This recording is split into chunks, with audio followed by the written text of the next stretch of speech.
जामवंत जी, यदि मुझ में उड़ने की श्रेष्ठतर क्षमता होती तो कदाचित मैं मेरे प्रभु श्री राम के काम आ पाता।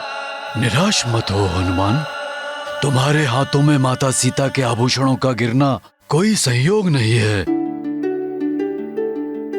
ये भी प्रभु की लीला है जो उचित समय पर ही ज्ञात होगी। मुझे आभास हो रहा है तुम्हारा प्रभु कार्य में संलग्न होने का समय अब समीप आ गया है हनुमान।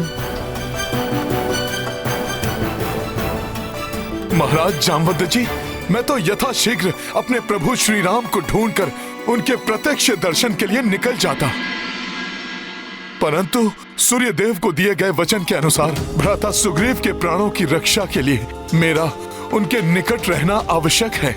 इसीलिए मैं यहाँ से कहीं भी जाने में असमर्थ हूँ। तुम्हें कहीं जाने की आवश्यकता नहीं है पुत्र हनुमान। प्रभु से तुम्हारा मिलन तो तुम्हारी नियति है और शीघ्र ही वो परम सुख तुम्हें अवश्य प्राप्त होगा। महाराज जामवंत जी, आप तो मेरे प्रभु के जीवन से भली भांति परिचित होंगे। मुझे बताइए ना जामवंत जी कि मेरे प्रभु श्री राम माता सीता से कब और कहां मिले और उनका विवाह कैसे हुआ, बताइए ना जामवंत जी। अवश्य पुत्र, सुनो। जब कुलगुरु वशिष्ठ के आश्रम से प्रभु श्री राम एवं लक्ष्मण अपनी शिक्षा पूर्ण कर अयोध्या लौटे तो वहां गुरु विश्वामित्र का आगमन हुआ।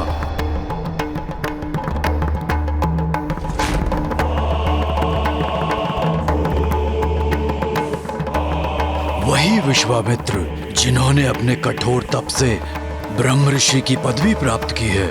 अयोध्या पहुंचकर उन्होंने महाराज दशरथ को आदेश दिया कि वो अपने ज्येष्ठ पुत्र प्रभु श्री राम और उनके अनुज सौमित्र लक्ष्मण को ऋषिवर के साथ जाने की आज्ञा दें। परंतु वो प्रभु श्री राम को अपने साथ ले जाने के लिए कहाँ इच्छुक थे और क्यों? ऋषि विश्वामित्र वन में महायज्ञ करना चाहते थे, जहाँ एक दुष्ट यक्षिणी ताटका और उसके परिवार का आतंक व्याप्त था, जिसके कारण ऋषि मुनि वहाँ यज्ञ अथवा तप पूर्ण करने में असमर्थ थे। ऋषि विश्वामित्र प्रभु श्री राम और लक्ष्मण से उस यक्षिणी का वध करवाना चाहते थे। और महाराज दशरथ ने उन्हें जाने दिया? महाराज दशरथ अपने पुत्रों की सुरक्षा को लेकर चिंतित थे, परंतु ऋषि विश्वामित्र के द्वारा आश्वस्त किए जाने पर उन्होंने ऋषिवर का प्रस्ताव स्वीकार किया और ऋषिवर ने प्रभु श्री राम और लक्ष्मण के साथ वन के लिए प्रस्थान किया।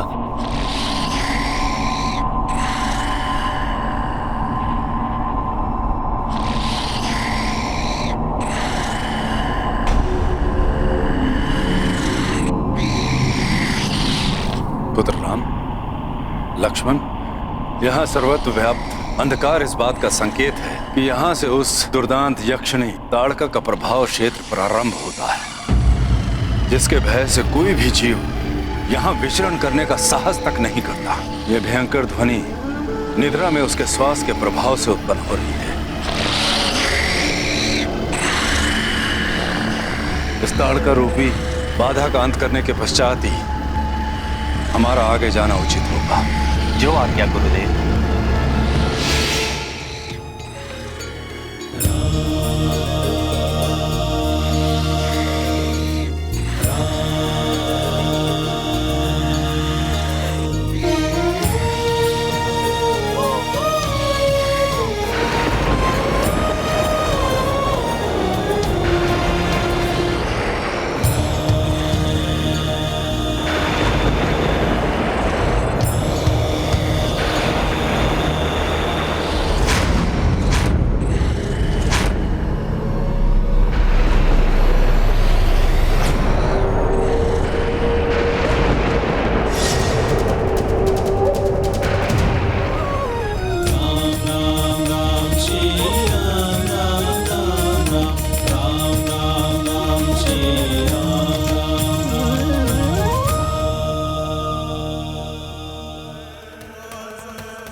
उसका संहार करेगी ये ताटका।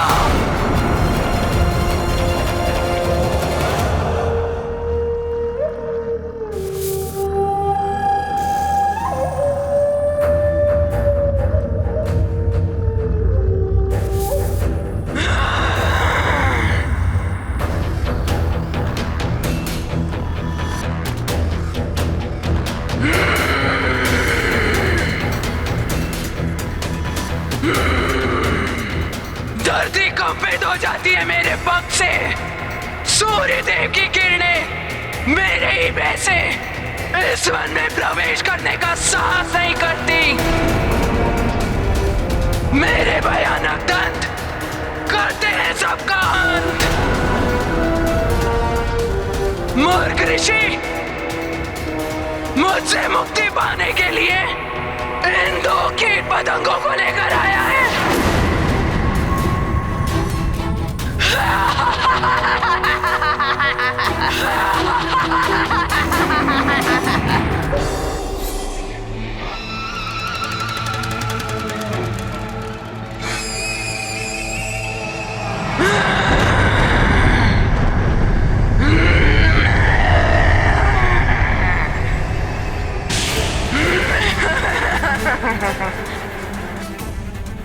अपार मेरी शक्ति, जिसको जाऊं मसल कर फेंक सकती हूं। राम,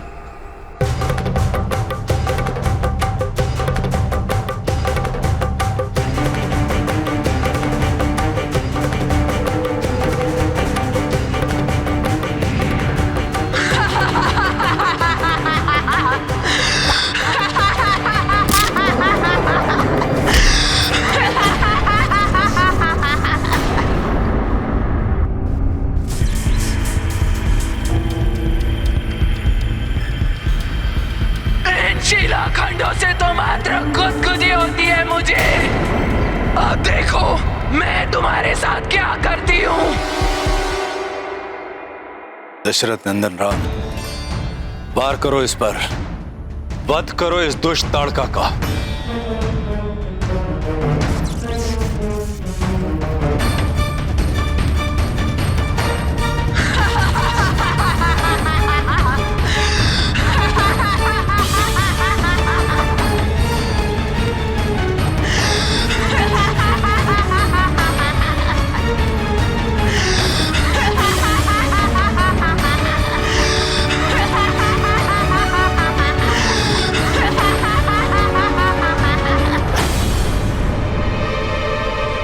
क्या हुआ पुत्र राम, रुक क्यों गए?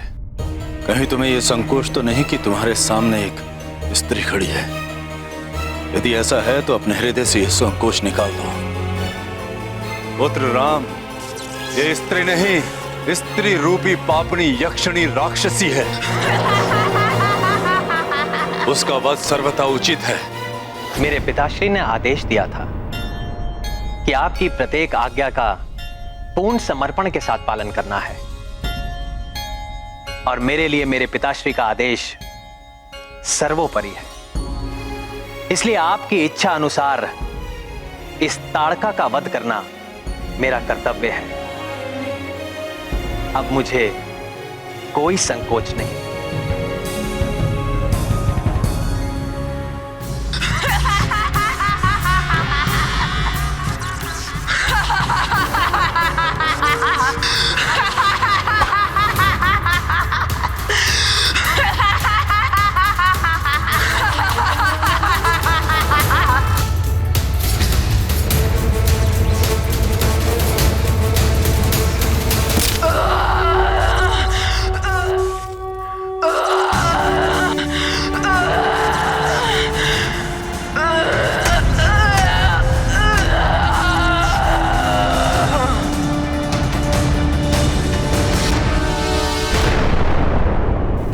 कितना अद्भुत होगा ना वो दृश्य, जब मेरे प्रभु श्री राम ने अपने एक ही बाण से उस दुष्ट यक्षिणी का वध किया होगा।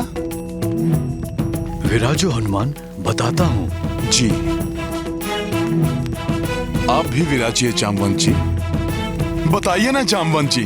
हाँ पुत्र, वो दृश्य अत्यंत अद्भुत था हनुमान। महर्षि विश्वामित्र ने भी प्रभु श्री राम के विलक्षण युद्ध कौशल और पराक्रम से प्रसन्न होकर उन्हें अनेक आशीर्वचन कहे और प्रभु श्री राम को ज्ञात कराया कि ये तो आरंभ मात्र था। भविष्य में ऋषियों मुनियों के कष्टों के निवारण हेतु प्रभु उन्हें अनेक राक्षस राक्षसियों का सामना कर उनका वध करना है और इस महान कार्य की पूर्ति के लिए उन्हें अनेकों दिव्य अस्त्र। अच्छा, तो वो दिव्य अस्त्र और मंत्र प्रभु श्री राम को किसने प्रदान किए? स्वयं ऋषि विश्वामित्र ने उन्हें बल और अति बल की विद्या दी पुत्र।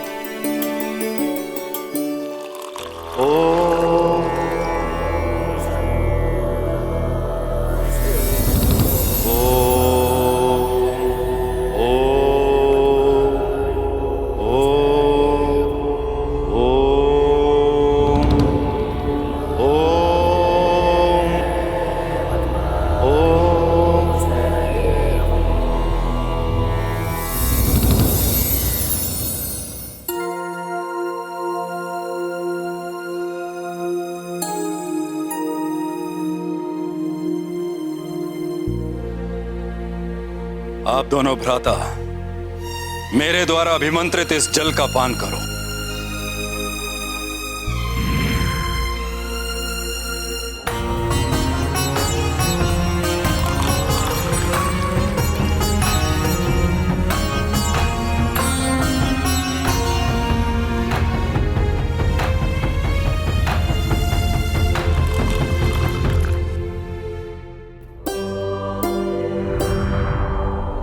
अब आप दोनों भ्राताओं में बल अति बल विद्याओं का संचार हो चुका है। इसका प्रभाव यह होगा कि आप निद्रा और भोजन को प्राप्त किए बिना कभी भी क्लांत नहीं होंगे। आपने शुदा और निद्रा पर सदैव के लिए विजय प्राप्त कर ली है।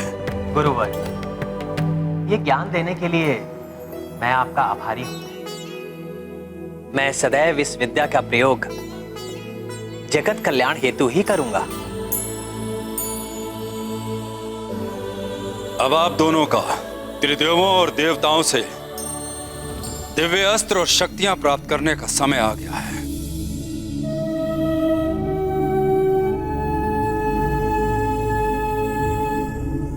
मैं ब्रह्म ऋषि विश्वामित्र आप त्रिदेव एवं देवताओं का आवाहन करता हूं।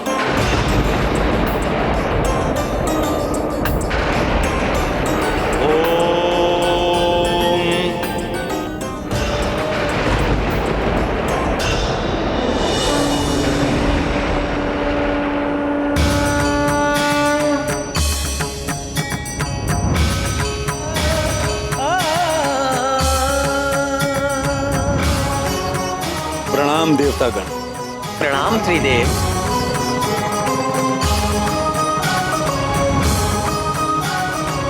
प्रणाम ऋषिगण। हे त्रिदेवों, हे अष्टदिक्पालकों, संसार के कल्याण हेतु अपने दिव्य अस्त्र दशरथ नंदन राम को प्रदान करने की कृपा करें। ब्रह्मा जी का ब्रह्मास्त्र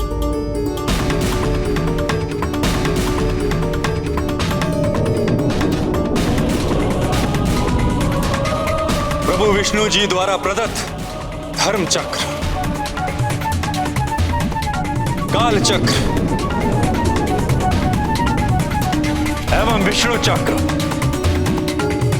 बाबा भोलेनाथ का पिनाकी धनुष,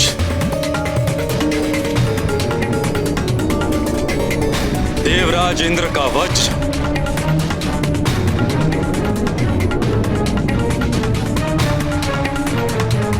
वरुण देव का वरुण पाश और अन्य देवताओं द्वारा प्रदान की जाने वाली मौदकी और सीकरी गदाएं प्राप्त करो पुत्र राम।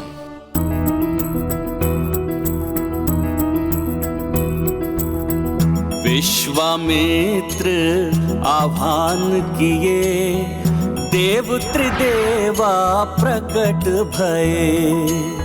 राम को करने अधिक समर्थ, अस्त्र शस्त्र किए भेंट तदर्थ। चक्र हरि पिनाकी शिवे, श्री ब्रह्मा ब्रह्मास्त्र दिए, रामचंद्र भय अति बलवान, जग कल्याणक लक्ष्य महान।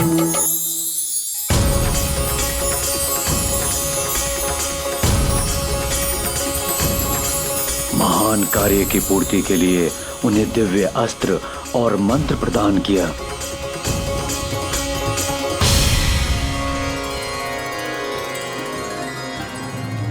आपके आशीर्वाद स्वरूप इन दिव्य अस्त्रों को पाकर मैं कृतार्थ हुआ।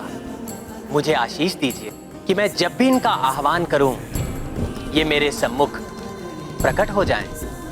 उसके उपरांत प्रभु श्री राम ने प्राप्त दिव्य अस्त्रों को सहर्ष अपने अनुज सुमित्रानंदन लक्ष्मण के साथ साझा कर लिया।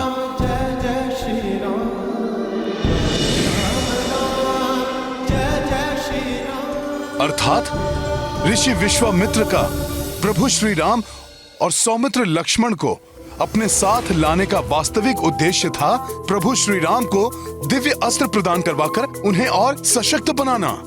ऋषिवर का एक और उद्देश्य भी था, जिसके विषय में तुम्हें बाद में ज्ञात होगा, परंतु उसके पूर्व ये सुनो हनुमान, दूसरे ही दिवस से ऋषि विश्वामित्र ने अपना यज्ञ प्रारंभ कर दिया। अनुज लक्ष्मण उस क्षेत्र की रक्षा करने में तत्पर थे और प्रभु श्री राम ने अपने बाणों से यज्ञ स्थली की रक्षा हेतु एक दिव्य छत्र का निर्माण किया, जिससे कोई भी अवांछित जीव अथवा ध्वनि वहां प्रवेश न कर सके।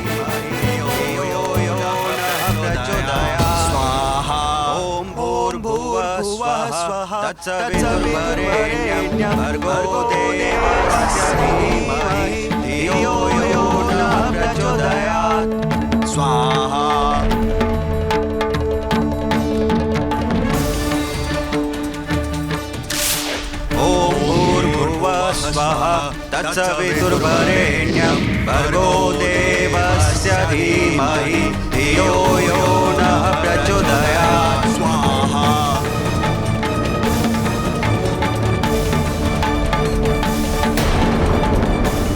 अर्थात प्रभु मात्र उस क्षेत्र की रक्षा ही नहीं कर रहे थे, परंतु उन्होंने ये भी सुनिश्चित कर दिया था कि यदि वहां पर कोई और प्रवेश करने का प्रयास भी करे तो भी यज्ञ में किसी प्रकार का कोई व्यवधान ना आए। हाँ पुत्र, फिर दोनों भाई पूर्ण सतर्कता से यज्ञ पर अपनी सुरक्षा दृष्टि बनाए हुए थे, परंतु यज्ञ के अंतिम दिन ताट का पुत्र सुबाहु और मारीच छिपकर यज्ञ में अवरोध उत्पन्न करना चाहते थे, परंतु प्रभु श्री राम के सुरक्षा छत्र को भेद पाना कहाँ संभव था।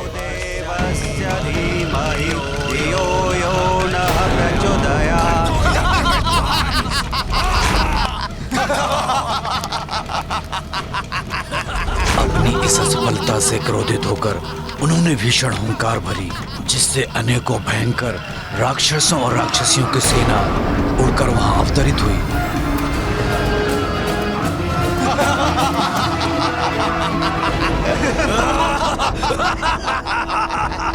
वहीं प्रभु श्री राम ने अपना ध्यान उन दोनों अदृश्य राक्षसों के स्वर पर केंद्रित किया और फिर एक के बाद एक उन्होंने मानव बाण मारीच की ओर और आग्नेय बाण सुबाहु की ओर प्रक्षेपित किया।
प्रकार इन दोनों महाप्रतापी भ्राताओं ने अत्यंत सहजता से उन असुरों से मुक्ति पाई और ऋषि विश्वामित्र शांति पूर्वक अपना यज्ञ करते रहे।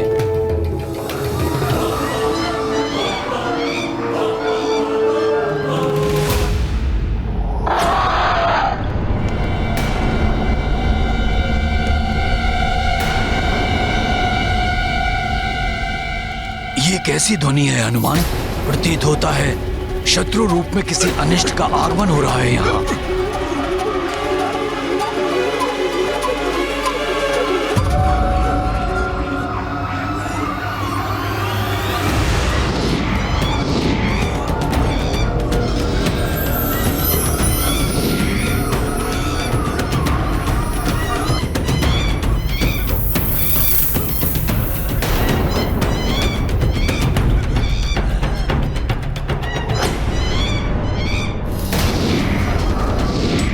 अरे, ये तो मांसाहारी वानर हैं। ये दुष्ट इस ओर क्यों आ रहे हैं?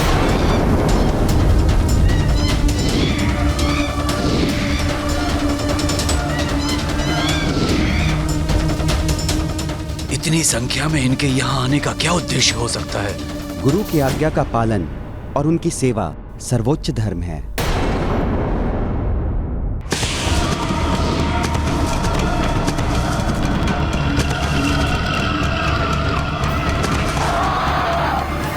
अरे, ये तो मांसाहारी वानर हैं।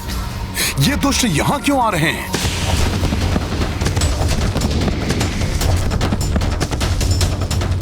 मैं अभी जाकर देखता हूँ जामवंत जी। हाँ।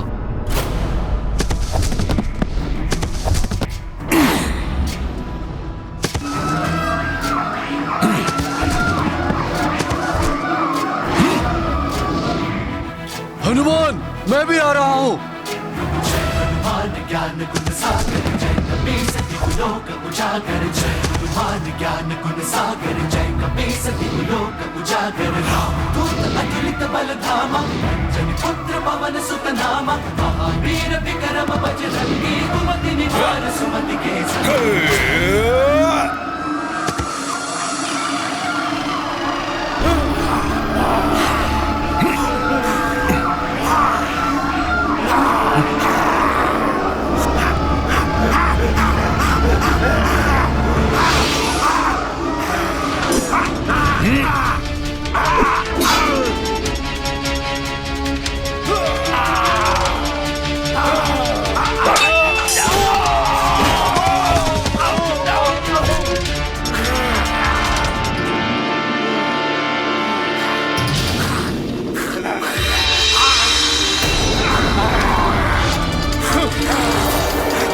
हनुमान, संभालो अपने आप को।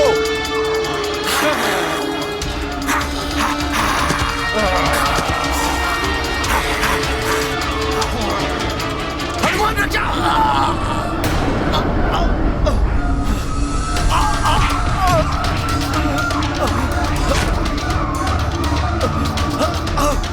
भ्राता सुग्रीव, छोड़ो, छोड़ो मुझे, छोड़ो। इन दुष्ट वानरों ने सुग्रीव को बंदी बना लिया है।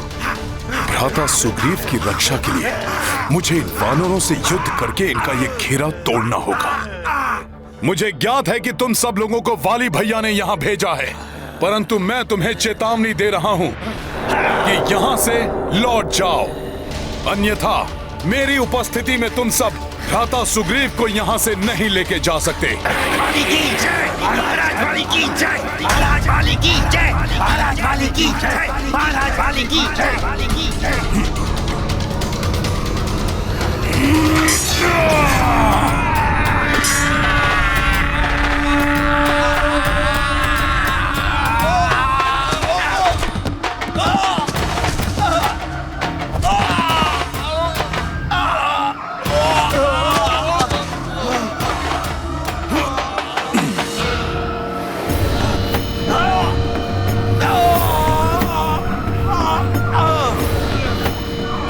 मत करो, इसे शीघ्र महाराज बाली की आज्ञा अनुसार ऋषमुख पर्वत के उस पार ले जाना है।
हनुमान,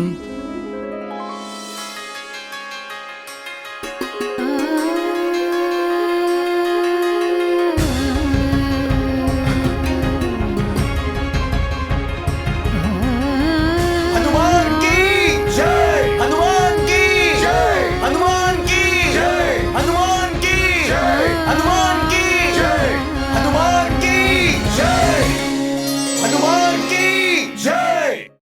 हनुमान, मैं तुम्हारे प्रति अपना आभार कैसे प्रकट करूं? हर बार के समान इस बार भी मेरे जीवन की रक्षा करने के लिए मैं सदैव तुम्हारा ऋणी रहूंगा।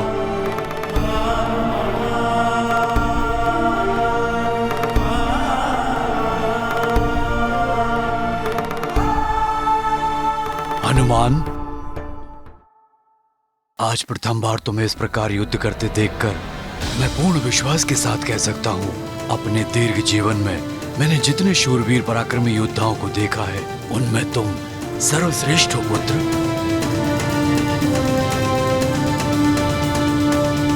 महाराज जामवंत जी, अवश्य वाली भैया ने ही इन दुष्ट वानरों को यहाँ पर भेजा था, परंतु प्रभु की कृपा से हम इस संकट से निकलने में सफल रहे। हनुमान, मुझे वाली भैया के आतंक से कब मुक्ति मिलेगी? भ्राता सुग्रीव, मैंने आपके पिता और अपने गुरु सूर्यदेव को आपकी रक्षा का वचन दिया है। जब तक मैं आपके साथ हूं, आपको कोई क्षति नहीं पहुंचने दूंगा। अब आप दोनों विश्राम कीजिए, मैं जाकर यहां की सुरक्षा सुनिश्चित करूंगा। बहुत बहुत धन्यवाद हनुमान, तुम एक सच्चे मित्र हो। धन्यवाद भ्राता सुग्रीव।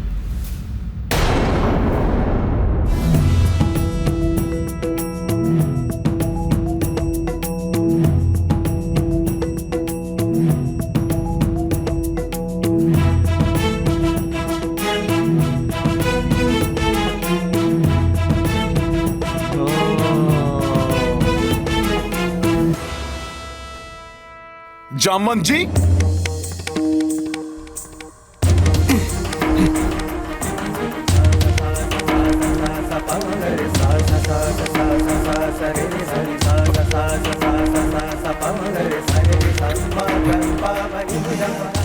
जी, जामवंत जी जागिए, जागिए जामवंत जी जागिए। क्या हुआ हनुमान? क्या वाली ने किसी और को भेजा है आक्रमण करने? फिर क्या हुआ? जामवंत जी, आपने जहां तक बताया था ना, उसके बाद प्रभु श्री राम के जीवन में क्या हुआ, मैं तो बस वही जानने के लिए उत्सुक हूँ। ओह, प्रतीत होता है प्रभु श्री राम के जीवन का वो प्रसंग पूर्ण रूप से जाने बिना ना तुम स्वयं विश्राम करोगे और किसी को विश्राम करने भी न दोगे। उचित है, तो सुनो पुत्र हनुमान। यज्ञ पूर्ण होने के उपरांत ऋषि विश्वामित्र प्रभु श्री राम और लक्ष्मण को लेकर जनकपुरी की ओर निकल पड़े। जनकपुरी? हाँ, जनकपुरी। हनुमान, महाराज जनक की राजधानी जनकपुरी, जहाँ उन्होंने अपनी पुत्री माता सीता का स्वयंवर आयोजित किया था। इस स्वयंवर में सफल होने के लिए इसमें भाग लेने वाले राजाओं के सामने उन्होंने एक चुनौती रखी थी।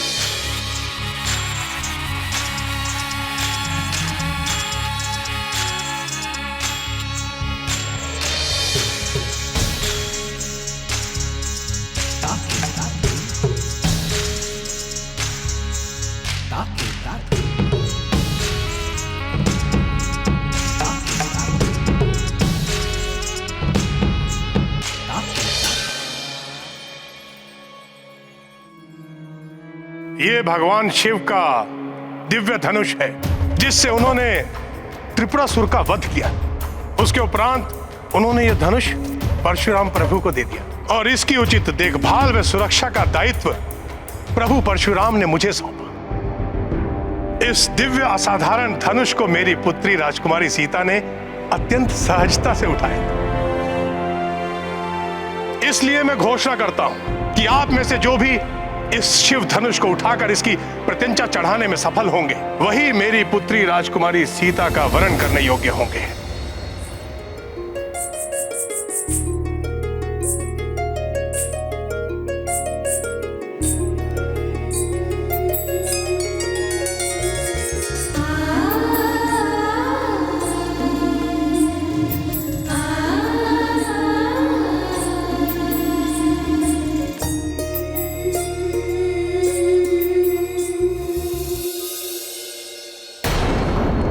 महाराज जामवंत जी, तो प्रभु श्री राम स्वयंवर में भाग लेने के लिए वहां पर कैसे पहुंच गए? ऋषि विश्वामित्र यही तो चाहते थे कि प्रभु श्री राम वहां उपस्थित रहें, परंतु उन्हें ज्ञात था कि अपने पिता की अनुमति पाए बिना प्रभु श्री राम स्वयंवर में कदापि भाग नहीं लेंगे। इसलिए उन्होंने श्री राम से स्वयंवर के विषय में कुछ नहीं कहा, बस उन्हें इतना बताया कि मिथिला में भगवान शिव के दिव्य धनुष को उठाने की प्रतियोगिता हो रही है। एक क्षत्रिय होने के नाते किसी भी चुनौती को स्वीकार करना प्रभु श्री राम का धर्म है। इसलिए पूर्ण सत्य जाने बिना ही प्रभु श्री राम उस स्वयंवर में पहुंच गए।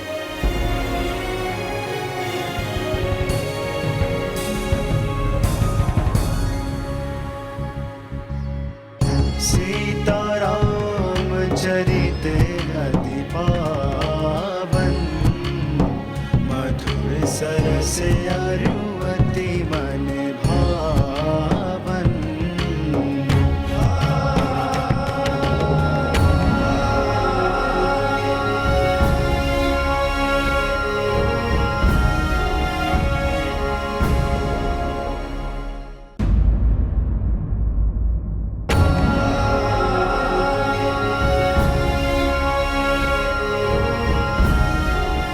प्रणाम ऋषिवर, आपका स्वागत है। आपका कल्याण हो महाराज जनक। प्रणाम महाराज। प्रणाम महाराज। प्रणाम राजकुमार। आपका भी स्वागत। आइए, आप लोग स्थान ग्रहण कीजिए।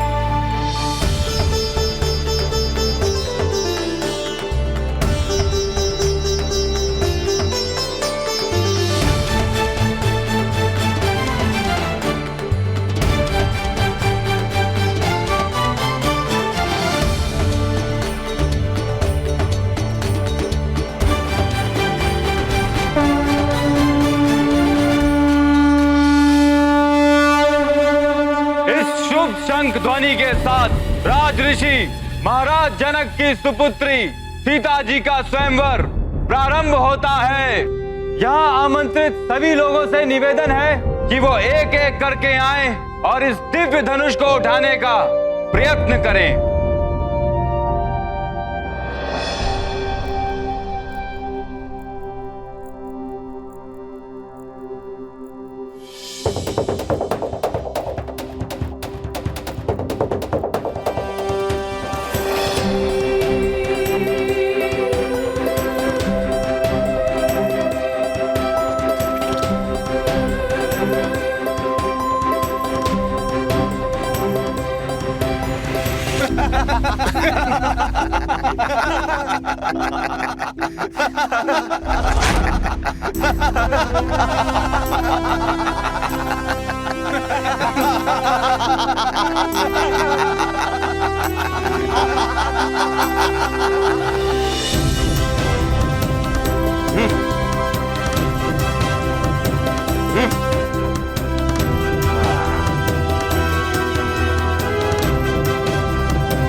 अंग, दंड, गांधार, हे कौशल, विदेह, क्या इन राज्यों में से एक भी शूरवीर पराक्रमी ऐसा नहीं है जो इस धनुष को उठा सके? क्या धरती वीरों से शून्य हो गई? क्या जम्मू द्वीप में वीरों का अकाल पड़ गया है?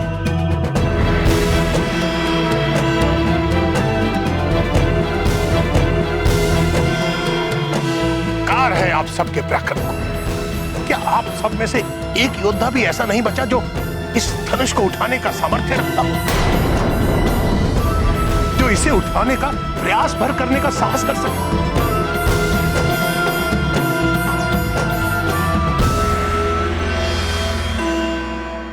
मैं हूं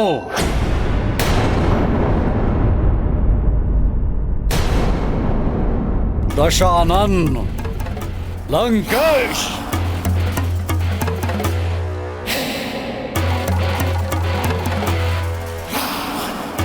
महाराज जनक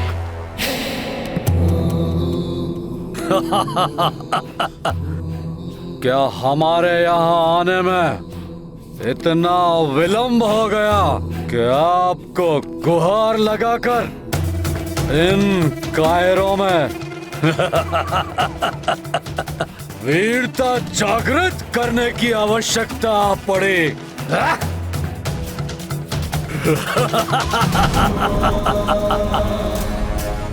आपको चिंता से मुक्ति दिलाने के लिए स्वयं प्रस्तुत है वीर शिरोमणि रावण।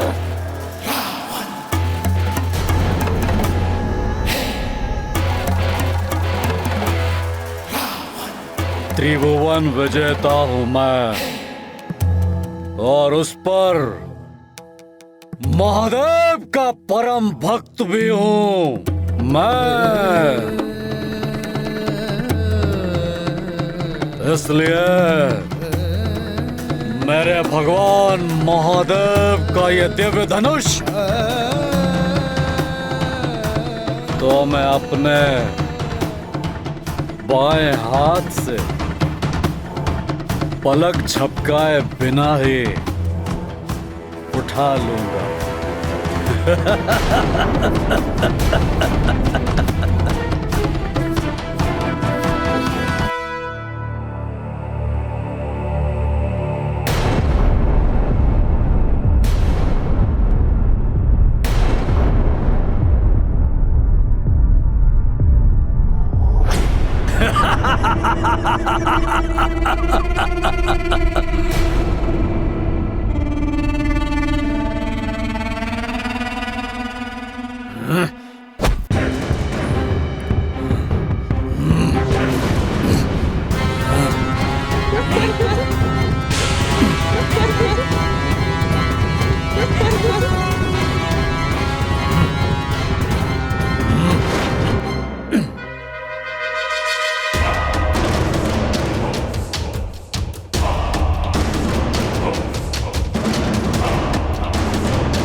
वीरता बोलकर नहीं, अपितु समय पर प्रदर्शित कर दिखाना चाहिए।